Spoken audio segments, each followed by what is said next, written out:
بسم الله الرحمن الرحيم. الصف الأول الإعدادي، المادة لغة عربية، الدرس الثاني من دروس القراءة، وهو رموز رياضية عربية. الدرس يقول: ممارسة الرياضة ضرورة لا غنى عنها، فالوطن العربي يمتلئ بالشخصيات الرياضية التي حققت إنجازات غير مسبوقة. ما مرادف كلمة إنجازات؟ هي الأعمال الناجحة التي يقوم بها الإنسان، غير مسبوقة، فريدة، لا مثيل لها. ومفرد كلمة إنجازات إنجاز. فهذه الإنجازات الغير مسبوقة في الرياضيات قد اخترنا رمزين من رموز الرياضة لكي نعبر عن الرياضة. الرمز الأول هو شخصية عبد اللطيف أبو هيف، وهو سباح مصري شهير استطاع أن يضع نفسه في مكانة عالية. ما مرادف كلمة شهير؟ سباح مصري معروف. ومضاد كلمة شهير مغمور أو مجهول. استطاع أن يضع نفسه في مكانة عالية. مكانة يعني منزلة عالية، جمع كلمة مكانة مكانات.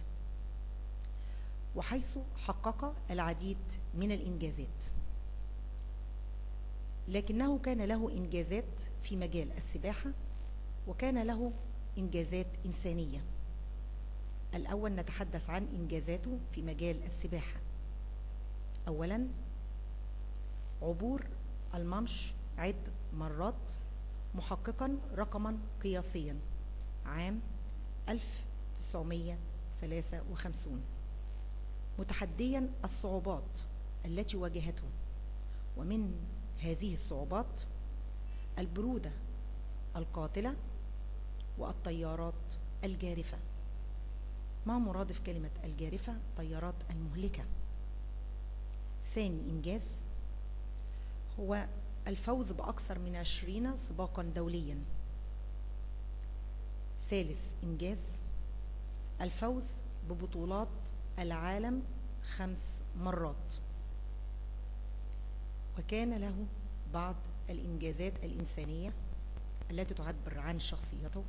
منها: أولا، تبرع بجائزته المالية في إحدى السباقات لأسرة السباح الإنجليزي ماتيوس ويب الذي غرق في المانش أثناء عبوره له ودون مركب ومرافق له.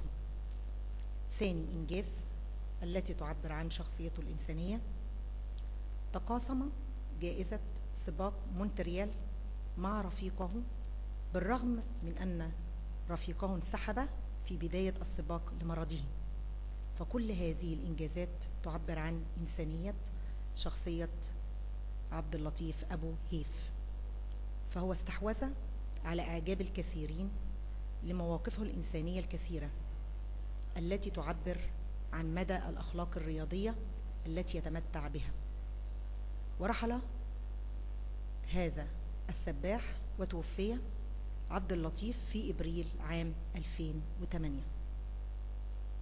وبهذا قد انتهينا من رمز من رموز الرياضة، وهو السباح الشهير عبد اللطيف أبو هيف. وننتقل مرة أخرى إلى رمز من رموز الرياضة، وهي نوال المتوكل. من هي نوال المتوكل؟ هي بطلة مغربية ولدت في 15 إبريل عام 1962 في مدينة كازابلانكا المغربية. ومن أهم البطولات التي حققتها هذه البطلة المغربية: أولا، فازت بذهبية سباق 400 متر حواجز في دورة ألعاب البحر المتوسط عام 1983.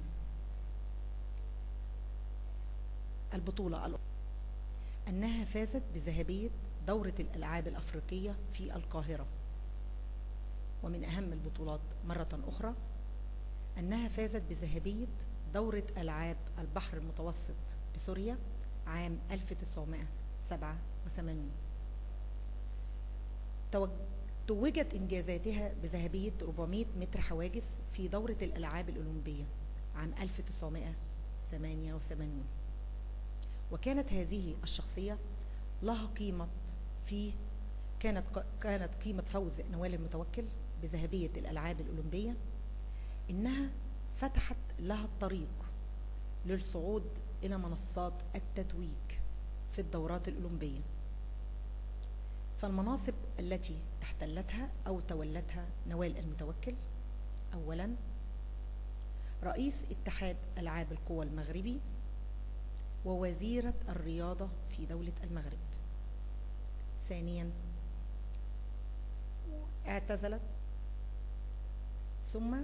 اعتزلت الرياضة في مطلع التسعينات. وبهذا قد انتهينا من الرمز الثاني من الرموز الرياضية، وبهذا قد انتهينا من شرح درس رموز رياضية عربية، برجاء حل واجب، وهو حل تدريبات كتاب الأنشطة صفحة 16 و17 و18. والسلام عليكم ورحمة الله وبركاته.